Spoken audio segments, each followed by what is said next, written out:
lies in front of you is a 2011 Toyota Highlander with 155,000 miles. Now, the Toyota Highlander was originally introduced in 2000 as a mid-sized competitor in the SUV market, aimed to compete with the Ford Explorer, Dodge Durango, Honda Pilot, and many others. Now, this Highlander in specific is a 2011 model equipped with a 3.5-liter V6 engine which produces 270 horsepower. Now, this Highlander is also part of the second generation of the Highlanders, which was around 2007 to 2011, as there are currently 4 generations of the Highlander. And sales of the Highlander have been very impressive as well, peaking at 244,000 in 2018, showing that Toyota really makes some reliable SUVs that people clearly want to buy. Now, in this video, I'll be taking around the Highlander, showing off its various features and characteristics, and seeing where it falls in the Lemon List evaluation scale. Stay tuned.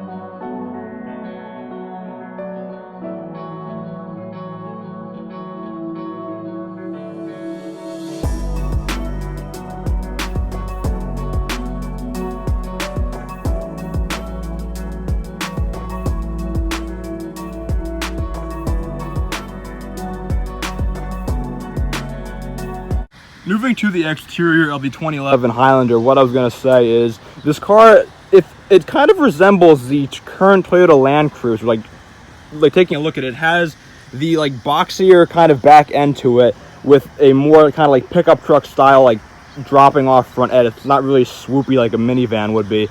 I just kind of noticed from the side, at least to me, that the second generation Toyota Highlander on a very slight note kind of resembles the current generation Toyota Land Cruiser a little bit, with the rear kind of side flares, and just the overall design from a side angle, it kind of resembles it in my opinion. Pretty cool.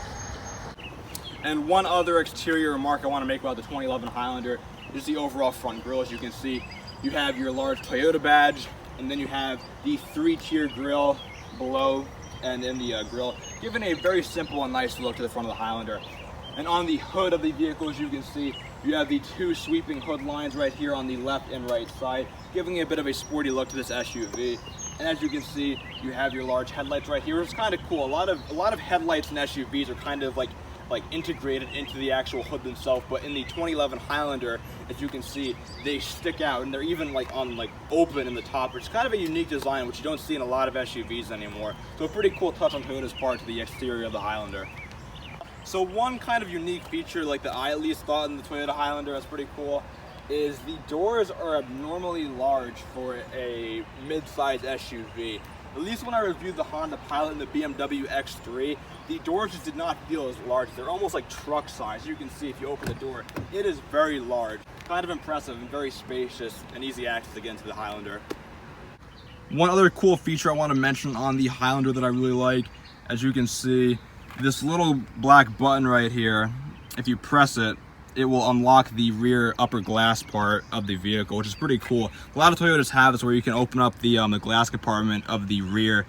Pretty nice touch on Toyota's thing. If you want to maybe have a smaller item to load in the trunk, if you want to just throw it up there, if it's too simple to open the entire trunk, you can just throw it in the open glass area, and if you simply hit that little black button right there, it will give you access, or lock it if you want. Pretty nice. So assessing the rear trunk space in the Highlander, it is extremely spacious back here. As you can see, we folded down the back, the third row of seats, and there is just a bountiful amount of space. And if you need even more, you can drop the 2 rear seats, which I'll demonstrate momentarily. But nonetheless, though, as I said, you got a ton of space here. If you're going on vacation or you need a lot of room, if you're moving somewhere, the Highlander will definitely help you out nicely in that scenario. And as I said, if you want to drop the rear seats, you can fold that little latch in the upper left-hand corner, or, which is kind of cool, as you can see, there's 2 little panels right here you can move, and if you flap it open, which I'll demonstrate now, it will drop either the left or the right seat. As you can see, I will drop the left one. I will now pull it, and the seat drops like so at the touch of the lever. Very nice and easy to use in case you want to drop the seat in a very quick scenario, which is pretty nice. So moving into the interior of the 2011 Toyota Highlander, as you can see, you have 2 large gauges right here. You have your speedometer, your rev range, your temperature gauge and your fuel gauge, all very basic features. Moving to the left of the steering wheel, you have your mirror controls, your traction control, your interior lighting, and a little storage pouch down here. And moving to the steering wheel, you have a 4-spoke steering wheel. You have your volume controls here, you have your phone controls here, and your voice recognition on the right side as well. Over here you have cruise control settings, and you have your headlights and blinker, and on the right side you have your windshield washer settings. All very basic, normal features in the 2011 Highlander. So assessing the comfort of the 2011 Highlander, you are equipped with these really large cloth seats. One thing I always say about Highlanders in general, like regardless of what generation it is, the Highlander always looks kind of small on the outside, but is extremely spacious on the inside. It's kind of odd how Toyota manipulates this, but these seats in the Highlander are very large, comfortable cloth, if you want to know the comfort in the Highlander. So moving to the center console and center stack of the 2011 Highlander, as you can see here, you have a small little screen at the top between the two AC vents. It currently shows your fuel range, which, as you can see, it averages at 23.3 miles per gallon, which is pretty good for an SUV of this size. It also has a backup camera, as you can see. I'll put it into reverse real quick. And as you can see, the backup camera pops up. It's a little small, but don't get me wrong, this is pretty common for vehicles in the late 2000s, early 2010s. Nonetheless, moving on, below the little screen, you can see you have your radio buttons right here, your radio presets, the power and volume knob, and the tuning and scroll knob, plus all your presets right here, and the different track buttons as well. Moving below this, as you can see, you also have your disc buttons, your radio, your setup, your pause play buttons, your hazards, and all the other various radio features. Moving below that, as you can see, you have your various fan speed settings, the temperature gauge, the defrosters, and other the airflow locations as well. And as you can see, one thing I like about the Highlander is they have these very large knobs, so it won't be this cumbersome process where it's you're searching for this little tiny knob as in little smaller cars. These knobs are huge, they're very easy to grip and maneuver, which is a very nice feature on Toyota's part. And if you move below all the AC vents, you can see you have two little outlets in case you want to charge your phone. You have a USB right here and the 12-volt power outlet right here. So if you want to charge your phone or whatever in your Highlander, Toyota makes sure you can do this perfectly. So moving below to the center stack of the 2011 Toyota Highlander, as you can see here, you have your gear shifter right here, all the basic features. But something that's kind of cool if you didn't know, the Highlander has a sport mode. If you want to drop it down, you can make it manual, upshift, downshift. Kind of cool, something you probably wouldn't expect on a Toyota Highlander. Beyond that, you have two very large cup holders lined with a chrome lining. Very nice, very large size if you want to fit a bigger drink into your cup holder. Below here, you have your downhill acceleration control button right here in case you're going down a very steep slope or terrain. You have a snow mode in case it snows, and another 12-volt outlet right here beside that. Moving along beside this, you have a hidden cup holder center right here, two big cup holders right here, and if you want to fold it away in line with the smooth flowing design of the center stack of the Highlander, you can fold it away just simply like I did. And right here we have a pretty large center console, padded, and if you open it up you have a lot of storage inside, as in most compartments of the 2011 Highlander. Very nice. So moving into the back seat of the 2011 Toyota Highlander, I will say you have pretty decent legroom back here. I'm about 5'11", and if I sit straight up and the seat's decently far pushed back, there's a good amount of legroom I have right here. It is very comfortable, and if you're going on a long road trip, you won't feel squished in the back seat of this vehicle. Moving along though, same cloth seats, very large sizes up in the front. As I said, you have a little storage tray right here in case you want to put some little food, snacks, little whatever miscellaneous items here, your phone. Two small cup holders for the rear seat passengers. And as you can see behind me, you have two more very large seats. There's not a lot of legroom, obviously, because it's more meant for smaller children. But in case you have more passengers in your car, you can sit them in the back two seats. And as you can see, well, you can't really see from this angle, but there is a cup holder on that side, and then just two very generic back seats in the Highlander. But Toyota knows if you're going to buy this vehicle, you're probably going to have maybe a small family, or you need room. So Toyota equips you with a plenty full amount of features in the back of the Highlander. So continuing with the back seat of the 2011 Highlander, as you can see, the rear seat passengers are equipped with a decent amount of AC settings right here. You have your various fan speeds, the various airflow locations, and the temperature right here as well. Below this you have a little storage cubby right here. If you press it down, it will fold open, and then you can put this little storage tray in there if you really want to, but if not, still a little bit of space if you want it in the back of the Highlander. And also, as in most vehicles, regardless of the size of them, you have two little storage pouches on both the driver and passenger side. And then, as I said before, the same cloth seats up in the front and a little storage tray. Very nice. Behind the wheel of the 2011 Toyota Highlander, I will say off the bat, this thing has like some honestly impressive pickup for its size. Like I honestly didn't expect it to be like this, like quick to accelerate. The closest vehicle that I have reviewed in comparison to the Highlander in terms of handling wise is definitely the 2012 Honda Pilot, which is pretty much the Highlander's probably its biggest rival. It has a very similar size. It's got the same, almost the same size engine, a 3.5 liter V6. I don't remember the horsepower of the Pilot, but it is probably similar in the ballpark. This one has 270, and it has a very nice feel.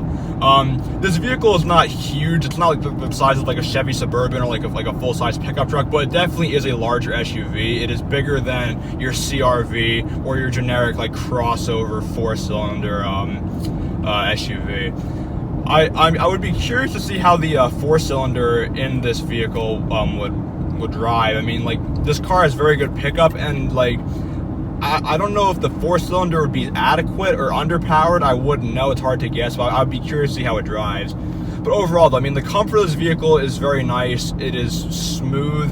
Road noise isn't like it's mediocre. I mean, but like, you know, it is a very generic SUV. You know, like, you're not going to get suppressed road noise unless you're dropping $100 grand on like a Land Rover. And most people who buy this vehicle probably don't care about the road noise. I personally don't either, but if you are, you're out of luck for that. Nonetheless, so I mean, one thing about the Highlander, as I mentioned in the video as well, is it's not the largest SUV, but you feel very spacious when you're behind the wheel of this thing, and it is easy to control. It's not imposing. It feels very like natural and very well balanced. Gonna make a turn right here. The turning radius of this vehicle is very adequate. It's very nice. It's not hard to maneuver.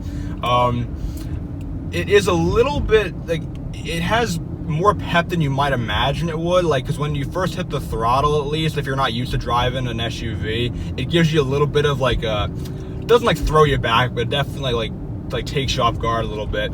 And I felt the same way in the 2005 Toyota Tundra that I drove, which had a 4.7 V8, but that kind of threw you back a little bit too, which is not a bad thing, because if you want more power than less power. But overall, though, I mean, if you want a spacious vehicle with a lot of room, great reliability as it's a Toyota, and just good overall interior materials and quality, the Highlander is a great option for you, honestly. Like, it's good to drive, it's got nice comfort, and it's just a good car overall. And personally, I am pretty impressed with it. Like, I surprisingly like this vehicle more than I anticipated I would, so good job by Toyota. It is now time for the interview section, in which I answer 5 generic questions one would ask when going to purchase a vehicle. Question number 1 is, what is my favorite feature of the 2011 Toyota Highlander? And that would be the overall interior space and spaciousness, or the driving experience. As I said, this car kind of impressed me with the way it drove, and also it is surprisingly roomy on the interior, so that would be my favorite part about the 2011 Highlander. Question number 2 of the interview section is, what is my least favorite part about the Highlander? And being nitpicky here, as you can see, the rear AC vents are kind of small in this vehicle. As you can see, usually in most SUVs, there are AC vents on the rear console for the rear seat passengers. However, the AC for the rear seat passengers is only these 2 little divots on each side of the vehicle. Not the worst thing, obviously, but being a little bit nitpicky, maybe if you had a little bit better ventilation in the back seat, it'd be a little better. But if there's a least favorite thing I got to pick out in this vehicle, it would probably be that. Question number 3 of the interview section is, what is the most unique feature of the 2011 Highlander? That would either be these 2 rear switches to drop the rear seats, as I demonstrated earlier, or the rear glass opening in the trunk. Either one of these could definitely suit the bill for this question, but 2 kind of cool features on Toyota's part that you don't see in a lot of other vehicles. Question number 4 of the interview section is the Toyota Highlander worth its value? And I would say yes. As with any Toyota, the Highlander is uber reliable, and they honestly aren't horribly expensive for the large SUV that you are getting. These start, like, current Highlanders start around 40 grand, pardon me, and they really don't depreciate that much because people know how reliable Toyotas are, and Toyotas, like, as of recent, haven't been depreciating as much as other car brands have due to their, like, super good reliability. So I would say that the Toyota Highlander is certainly worth its value. And question number 5 in the interview section is, would I ever want or own the 2011 Toyota Highlander? And the answer is no. Personally, as I say in all of my videos, I'm more of a truck person, and while I do like this vehicle and think it's a very adequate vehicle if you have a family, I personally would not want to own one personally. Now that we've evaluated the Toyota Highlander's characteristics and features, time to see where it falls in the lemon list evaluation scale. Before I begin, I'd like to thank my friend Evan and the rest of the Weichert family for lending me their Highlander for the production of this video. Now on with the scoring. Starting with the exterior, the Highlander is a nice looking SUV, but not breathtaking, earning a 5 out of 10. Interior on the Highlander is also fine, a bit plasticky, but not bad, earning a 5 out of 10. Road trip on the Highlander is pretty good, as the cloth seats are comfortable for the most part, earning a 6 out of 10. MPG on the Highlander is typical for its size, having a combined estimated MPG of 21 miles per gallon, earning a 4 out of 10 on the MPG scale. Storage on the Highlander is strong, having a maximum storage capacity of 95.4 cubic feet with all the seats folded down, earning a 9 out of 10 for storage. Character on the Highlander is poor. This is an incredibly common SUV, earning a 2 out of 10 for character. Wishful on the Highlander is solid, being well equipped for its time, but lacks some modern tech features, earning a 7 out of 10 for wishlist. Handling on the Highlander is good for a mid-sized SUV, providing drivers with a simple and controllable driving experience, earning a 5 out of 10. Excitement on the Highlander is low. This is a very basic, common road vehicle, earning a 2 out of 10 for excitement. Stupidity in the Highlander is decent, not possessing many stupid features aside from the poor rear airflow design and the incredibly small center screen, earning a 7 out of 10 for stupidity. Pricing of the Highlander is good. This is a dependable, well-equipped vehicle filled with basic necessities of a mid-sized SUV, while not draining your wallet at the same time. It's also hold the value better than most competitors due to Toyota's great reliability, earning 8 out of 10 for price. Engine responsiveness on the Highlander is better than expected, having good acceleration and pep for a mid-sized SUV, earning a 5 out of 10 for engine responsiveness. And overall amenities in the Highlander are solid, possessing strong storage, a good driving experience, and adequate features for modern standards, earning a 7 out of 10 for overall amenities. And though Toyota get a grand total of 72 out of 130, divided by 13 categories is 5.54. Overall, the 2011 Highlander falls near the median of the lemon list, as it is a solid vehicle overall. In comparison with its closest rival, the Toyota Highlander and Honda Pilot were nearly identical in each category. However, the Highlander beats the 2012 Pilot by a narrow 4-point margin, mainly due to its slightly better driving experience and overall ability to retain its value. However, the 2011 Highlander falls well below the 2018 BMW X3 M40i, the only other mid-sized SUV on the lemon list. Yet again, the X3 offers much more luxury, tech, and a better driving experience, but also carries a much larger price tag. As always, stay tuned for more car reviews in store, and thanks for watching.